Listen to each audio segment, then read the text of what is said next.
By the early 2000s, there were 23 branches of BMF operating around the country. And each one of those cities had stash houses, cut houses, packaging houses that were headquartered in Atlanta. This call is from a federal prison. From Demetrius Flannery. We had got so big that we ended up having so much money that we ended up having to spread it out all across the nation. What's up with it, man? It's your boy Chip with the Player Employment, and we back with another one, man. We back with another revisit, review, reaction, whatever you want to call it. This is episode 104. It's gonna be the BMF Documentary, Blowing Money Fast. Episode 104, The World is BMFs, man. So, look, man, we better get straight to it and keep it rocking, you know. If you ain't done so, I need you to hit that red button. It's your boy Chip. Ain't shit changed. Just another line, you dig. But, man, let's go ahead and get back to it, bro. The first thing I wanted to rap about is before I even get into all this, man. That nigga said they had 23 chapters of BMF. Man, that's crazy as hell. That's a big organization. You know what I mean? That's a super huge organization. You know what I'm saying? Drug organization at that. You know what I'm saying? It's like franchises, bro. You know what I'm saying? You got like Chick-fil-A franchises, service master franchises and shit. That's exactly what that was. And then they had people in all over the states. You know what I'm saying? It wasn't even just one state. They had them everywhere, you know what I'm saying, in multiple cities. So that's crazy. You feel me? Them niggas was large.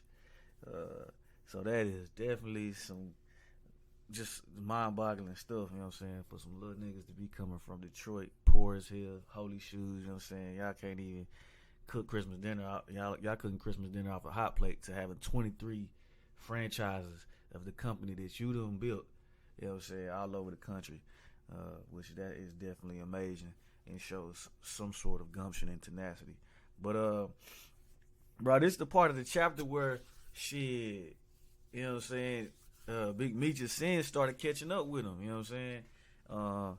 I'm not saying, again, you know, we know he not an evil guy, you know what I'm saying, he's just a hustler, bro, you know what I'm saying, but his flaws, his sins was catching up with him in regards to just not paying attention to the small things, bro. The details is always what matter.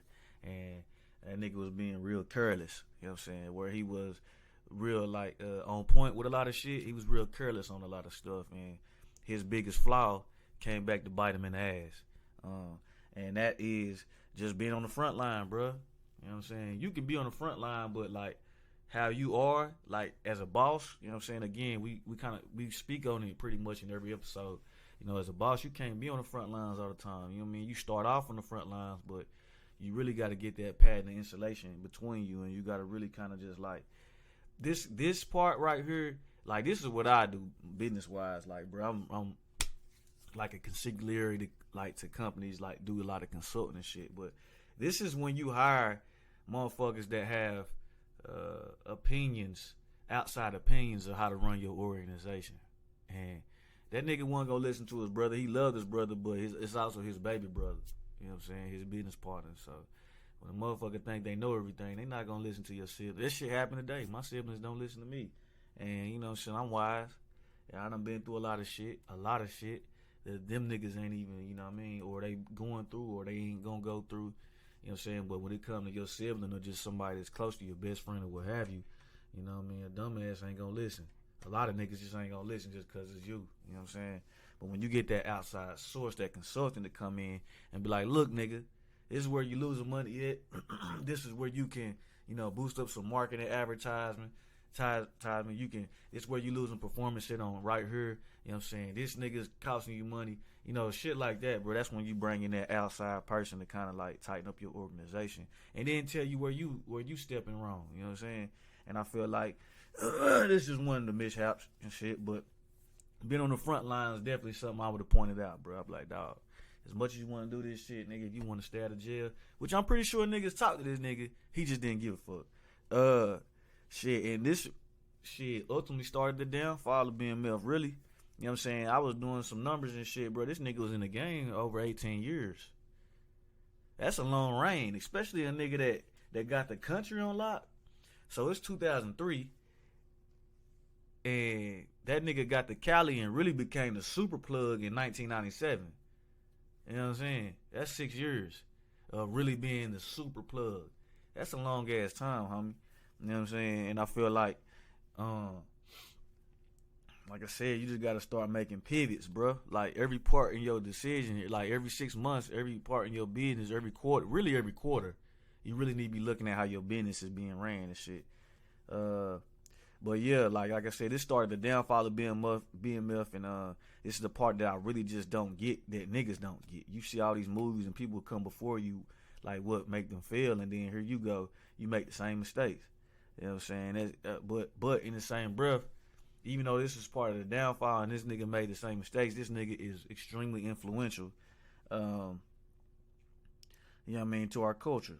Like this type shit is what this part of his story is what most people already knew. I think this is why we so fascinated to this documentary.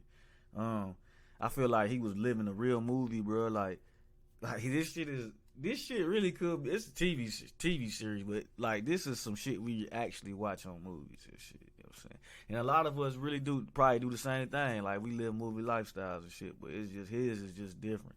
You know what I'm saying? And I feel like what I'm about to say, niggas is gonna really be hating, but I feel like most niggas gonna argue with me about how legendary he was. He was legendary in his own right, but how I look at a lot of shit is if you get caught or killed in the process, bruh, you ain't shit but a myth, and you just folklore at this point, my nigga.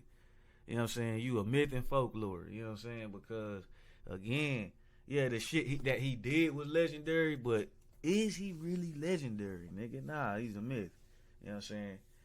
I don't know. I mean, I don't know. That shit is debatable and subjective, but just how I look at it per definition. Yeah. You know what I'm saying? By this time, fam was he was 32, you know what I'm saying? He was in the game again like 18 years, bro. So anybody knows that that's a long ass reign in the game, bro. Really, shit, 5 years is a long reign, you know what I'm saying? If you doing it at a high level, not low level, but if you doing it at a high level, you know what I'm saying? That is definitely a long reign. So I just find it hard to believe that, let's say, shit, 10 years out of that 18, you didn't make adjustments. And of course he made adjustments because he wouldn't have got to where he was. But I'm talking about adjustments to your behavior. You know what I'm saying? Everybody knows it's a problem. Maybe around that time, like, because you was feeding niggas didn't give a fuck. You know what I'm saying? They was happy to get what they was getting, and they felt untouchable. And you did too. You got lost in the sauce. Maybe. But I just felt like, bruh, shit, at some point, you know how, like, you grow up and you didn't have something, but over time you kind of just start to see shit and experience shit, and it's like, when you jump into some shit, it's like if you knew better, you do better. But after you experience that shit a couple times, you dig what I'm saying? A wise man gonna be like, damn, let me stop bumping my head and sticking my hand on the stove. You know what I'm saying? But instead, this nigga only got more bold. You feel me? So that's just one thing that I just cannot. This nigga just could not get out his own way, bro. Like he just couldn't, get out his own way. Holmes, like that shit was really just like, I don't know. That shit was, it's just sad, my nigga. Like, but either way, bro, it's also, I'm gonna bounce back a little bit on a couple topics on this shit, but like, it seemed like, bro, like the music, you know what I'm saying, that like getting onto the music scene, he was ready to make a pivot. You know what I'm saying? Like he was ready to kind of like, all right, that's the direction I want to go. I really like music. I've always liked music. You know what I'm saying? This is what I want to do. But again, he just couldn't get out his own way, bro. Like, nigga, at some point, you have to take a back seat. Bro, is clout that big of a drug for you, bro? Like, this is the shit we have to understand. And this is some shit that is, like, even to today, bro, like, niggas is going through, bro. Instagram, Facebook, TikTok, YouTube, you name it, bro. Like, it's just a phenomenon, man. You got niggas really doing some shit and got niggas going outside. And this shit is kind of like, bro, to be real, bro, I think that's a real big thing in our culture, bro. Outside of social media, like, niggas say social media made this shit bad. Nah, it's being bad. Any nigga from the hood, you know what I'm saying, or a nigga that's just been, you know what I mean, if you black, you know what I'm saying, and you just been around, you know what I mean, your people and shit, and you been around the hood, you know that most niggas is just, nigga, they always out trying to outshine the next nigga. Niggas trying to always impress a nigga with what he got, you know what I'm saying, because we ain't never really had shit, you know what I'm saying, but that shit go into some systematic shit that I ain't really trying to, systemic shit that I ain't really trying to get into, but, just, you know, just to keep toppling over the conversation, bro, like at this point, bro, this nigga had a power complex, you know what I'm saying? And he was just blinded by having it his way, just so much, you feel me, so often. And he started to overlook, you know what I'm saying, just the feds and just the minor shit, like the like minor slip ups that can happen that can topple your business, bro. That nigga wasn't really just, you know what I'm saying, on top of, bro. Like, he probably was on top of certain things, but just like, I don't know, like at this point, nigga, you just can't oversee so much shit, nigga. You got 23 factions of yourself in different parts of the country. Niggas ain't finna tell you everything, you know what I'm saying? And again, like I said before, small acts of violence, bro, that shit bring the law, get the law's attention, bro. The laws will motherfucking get aroused off of small acts of violence. And that's exactly what happened, bro. Like with that doc dude, but we gonna get back to that. You know what I'm saying? We gonna get back to that. But again, remember what I told you, bro. Small acts of violence, bro, make them niggas horny. You feel me? For lack of better terms, it make the feds horny. They gonna be on your ass. You did. I want to jump to the Jeezy part real quick, and I'll come back to that. Jeezy, bro. I believe everything that, well, I believe the majority of what they talking about in this documentary is true, because you had 2 Chainz slightly speak on it. I don't think he want to speak too much on it because he probably got a relationship with Jeezy. You know what I'm saying? You had the journalist that was on there that was talking, bald head white man that was talking about it. 50 Cent definitely spoke on it. And then just other T.I. spoke on it. But I just feel like them niggas like kind of briefly spoke on it, because, you know, again, you know what I mean, you got relationships with probably both people. It's like, you know, but I mean, they, like you said, let's call a spade. But I think the stories conflict a little bit. Like, I feel like the folks that's on this documentary is a little biased because they on the documentary. You know what I'm saying? At the end of the day, you know what I'm saying? They on the documentary, but they also lived it through those times. So they really seen. But I feel like the only people that really truly know what Jeezy was doing and what BMF, what Big Meech was doing, like his relationship with Big Meech, is them 2 niggas and just the people that was directly associated with them folks. Like, I think it's gonna be hard for us to really kind of know, but I'm thankful that they shed light on this, and hopefully they shed light on it a little bit more. But I feel like, I just feel like Meech definitely has spoke more about this situation with Jeezy. I feel like, even though he speaks on it a little bit more, I don't think that it means that everything is true. Everybody got an opinion, and like, in your opinion, niggas get distorted a little bit, or just like, you know, because you feel like you might have done a lot to get a nigga shit catapulted, which is true, but into that other person's mind, from his perspective, maybe not. You know what I'm saying? So I feel like that shit is real gray with that shit. You know what I'm saying? But another thing is the fact that Jeezy refuses to really just speak on it. Like, he'll say little shit here and there, but he just don't ever really go into detail. It could be 2 things. It could be the type of man he is, because he didn't really speak on that shit with Gucci neither, though. He don't ever really just speak on it. It could be the type of man he is, bro. Like, some dry snitching type shit, or whatever the case may be. Like, I ain't with the dry snitching type shit. Or, he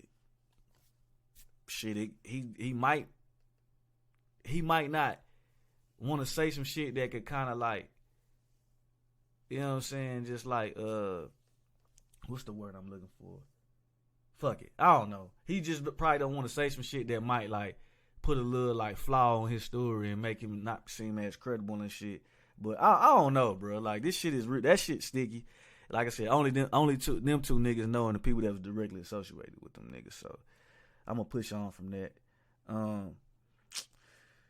I will say though, like how they was moving, like as far as like they click and shit, it shows how like people don't follow the blueprint after these niggas, man. Like CMG, Gotti label and shit. EST, that's ESTG label and shit, and just like, you know what I'm saying, and then 1017 and Mob Ties, you know what I'm saying, and just many more. It's a lot more niggas that I just don't feel like putting them in here, but they followed that model. Like, it's a lot of niggas that's in the streets. They street niggas or niggas that's getting to it. You know what I mean, illegitimately and legitimately. You know what I'm saying? They using, you know, these groups as a motherfucking, you know what I mean, front. And these groups probably do be legit, but they also got illegal shit going on too, I believe. And that shit, like what happened to BMF, bro, like that just shows you how influential that shit is when you put letters before something. But we also know that nigga, they can definitely put a RICO on your ass, and we seen that shit with YSL. That's another one, you know what I'm saying? Or they could try to, and then that YFN Lucci shit. So, you know what I mean? It's a lot, you know what I'm saying, that you can, a lot of people that follow that blueprint, I think, you know what I'm saying? God damn, I had to clear my throat.